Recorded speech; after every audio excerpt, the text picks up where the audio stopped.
मसीह खुदावन में आज सुबह आप सब पर सलामती हो। मैं पास्टर सुहेल जॉन एक बार फिर मॉर्निंग डिवोशन के साथ आप सबकी खिदमत में हाजिर हूँ। और आज की सुबह पैदाइश की किताब और उसका 25वां बाब और उसकी 29वीं आयत से लेकर उसकी 34वीं आयत मुक़द्दसा तक हम खुदा के कलाम को देखेंगे। और आज सुबह का हमारा टॉपिक है बरकतों की बेकदरी। खुदा के लोगों, इस हफ्ते हम सीखेंगे लोग किस कदर बरकतों की बेकदरी करते हैं, और कुछ हम ऐसे लोग भी देखेंगे जो बरकतों की कदर करते हैं। ईमानदारों, खुदा के लोगों, यहाँ पर एक खूबसूरत स्टोरी है असौ और यकूब की। असौ क्योंकि पहलौठा है और यकूब उसका छोटा भाई है। कलाम मुक़द्दस के अंदर लिखा है कि जब असौ जंगल से आया तो उसे भूख लगी हुई थी और उसने अपने भाई यकूब से दरख्वास्त की कि वो उसे खाने को रोटी और मसूर की दाल दे। कलाम मुक़द्दस के अंदर लिखा है उसके भाई ने उससे कहा, तू अपने पहलौठे का हक मुझे दे और मैं तुझे खाने को मसूर की दाल और ये रोटी दूंगा। उसने अपने पहलौठे के हक को, उस बरकत को नाचीज जाना। असौ ने बेकदरी की। उसने अपने मुकाम, अपने इख्तियार और अपने पहलौठे होने की बरकत की कदर ना की, और उसने बेकदरी की।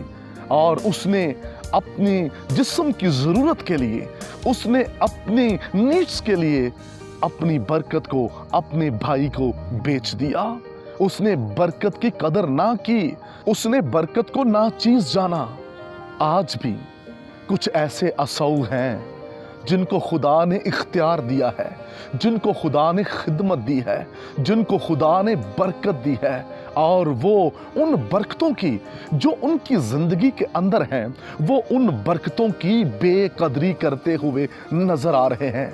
कोई अपने शौहर की बेकदरी कर रहा है, और कोई अपनी बीवी की बेकदरी कर रहा है, कोई अपनी औलाद की बेकदरी कर रहा है, और कोई अपने माँ बाप की बेकदरी कर रहा है, कोई अपने रोजगार की बेकदरी कर रहा है, कोई अपने मालिक की बेकदरी कर रहा है, कोई अपने रूहानी पासबान की बेकदरी कर रहा है।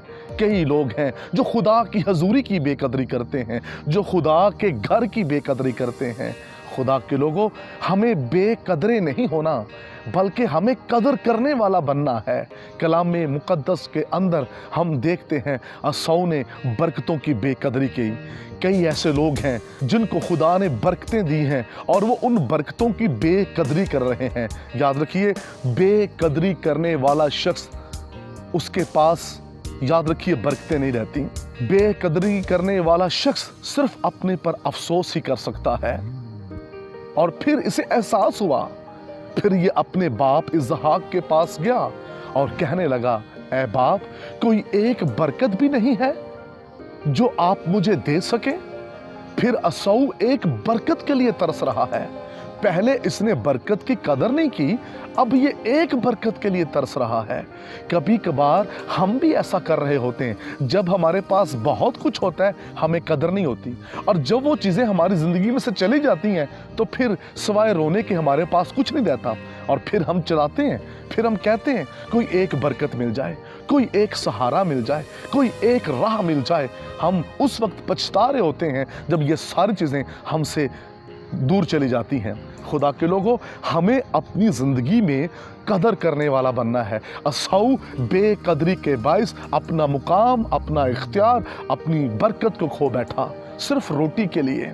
आज कई हैं जो रोटी के पीछे गुनाह कर रहे हैं, कई हैं दुनिया की चीज़ों के पीछे गुनाह कर रहे हैं। दुनिया की चीज़ों के पीछे वो नाजायज़ रिलेशन कायम कर रहे हैं। दुनिया की चीज़ों के पीछे यहाँ तक वो अपने बदन को दूसरों के आगे पेश कर देते हैं। दुनिया की चीज़ों के आगे ना जाने इंसान किसी को कत्ल करने के लिए भी तैयार हो जाता है। हम इस दुनिया में रहकर बहुत कुछ ऐसा कर रहे हैं जो खुदा के कलाम के मुताबिक ठीक नहीं है। आइए आज की सुबह हम बरकतों की बेकदरी करने वाले ना बने।